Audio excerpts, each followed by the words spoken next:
بسم اللہ الرحمن الرحیم۔ السلام علیکم ورحمۃ اللہ وبرکاتہ۔ یا ایھا الذین آمنوا اطیعوا اللہ واطیعوا الرسول واولی الامر منکم۔ آج ہم انشاءاللہ تعالی، کیونکہ یہ مہینہ محرم کا چل رہا ہے، آج ہم جو اس مہینے کی سب سے بڑی شہادت یا انسانی تاریخ کی سب سے بڑی شہادت اور جس کا سوال ہم سے بالکل قیامت کے دن قرآن و حدیث کی روشنی میں پوچھا جائے گا،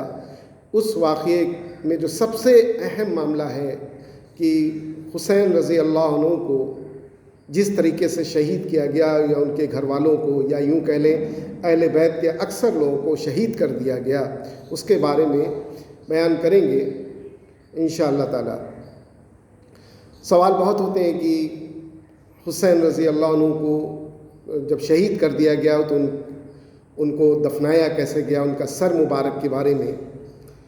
اس کربلا کے معاملے میں انشاءاللہ تعالی اس کا تو تاریخی پس منظر ہے وہ تو بعد میں بیان کروں گا، لیکن جو اکثر سوال ہوتے ہیں ان کی تدفین کیسے ہوئی، تو روایت میں ہے کہ جب حسین رضی اللہ عنہ کو شہید کر دیا گیا اور ان کا سر کو کاٹ دیا گیا، کاٹنے کے بعد اس سر کو جو کوفے کا گورنر تھا عبید اللہ ابن زیاد کے سامنے پیش کیا گیا، اور وہ عبید اللہ ابن زیاد اس نے حسین رضی اللہ عنہ کے سر کو چھنٹیوں سے چھونے لگا، تو انس رضی اللہ عنہ جو اس کے پاس کھڑے ہوئے تھے،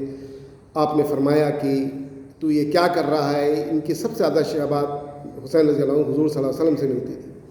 یہ حشر کروایا تھا عبید اللہ ابن زیاد، اور کس کی؟ اس سے جو اس کا بادشاہ یزید تھا۔ تو اللہ تعالیٰ نے جو حسین رضی اللہ عنہ کا جو جسم مبارک ہے، وہ تو آپ سمجھ لیجئے کہ وہیں میدان جنگ کربلا میں ہی جو وہیں دفنایا۔ کچھ روایتوں میں ہے کہ 3 دن کے بعد آپ کو دفنایا گیا، اور اس سر کو پہلے کوفہ لے جایا گیا، پھر نیزے پہ چڑھا کے اس کو یزید کے یہاں تک لے جایا گیا۔ اور کچھ روایتوں میں یہ بھی ہے کہ حسین رضی اللہ عنہ کا سر جو ہے وہ فاطمہ رضی اللہ عنہ کے بغل میں ہے، پاس میں دفنایا گیا۔ اور کچھ روایتوں میں یہ بھی ہے کہ جو مصر کی مسجد ہے اس کے اندر دفنایا گیا، جسے مسجد حسینی کہتے ہیں۔ اور کچھ روایت میں یہ بھی ہے کہ حسین رضی اللہ عنہ کے سر کو ان کے جسم کے ساتھ دفنایا گیا۔ تو یہ بہت اہم ہے کہ اللہ ہمیں بالکل یہ بات پتہ ہونا چاہیے کہ اس واقعے کا جو تعلق ہے وہ ہم سے قیامت کے دن سوال ضرور اس واقعے کے بارے میں پوچھا جائے گا، کیونکہ حدیث میں آتا ہے کہ جو مسلم شریف کی حدیث ہے غدیر خم میں، کہ جہاں پہ اللہ کے رسول نے خطبہ دیا اور فرمایا کہ میرے بعد میں اپنے بعد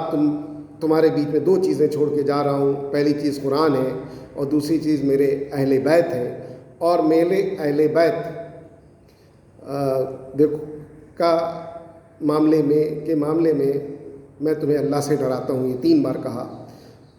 اور پھر ایک حدیث میں یہاں تک ہے کہ اللہ کے رسول صلی اللہ علیہ وسلم نے فرمایا کہ اگر تم کعبے میں جب آپ نماز پڑھتے ہیں حجر اسود اور مقام ابراہیم کے بیچ میں پوری زندگی بھر وہاں نماز پڑھ لو، روزے رکھ لو، لیکن اگر کوئی بغض تمہارے دل میں ہے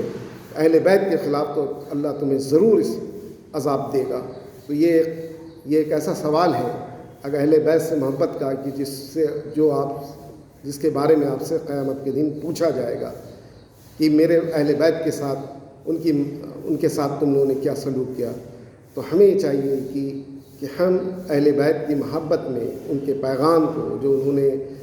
شہید ہو کر کے پوری دنیا کو دیا، اس پہ نہ صرف عمل کریں بلکہ اس کے بارے میں لوگوں کو بتائیں۔ ہمیں اللہ سے امید ہے کہ اللہ تعالی ہم کو اور آپ سب کو اہل بیت کی محبت میں زندگی بتانے کی اور ان کے پیغام کو پھیلانے کی توفیق عطا فرمائے گا۔ آمین ثم آمین۔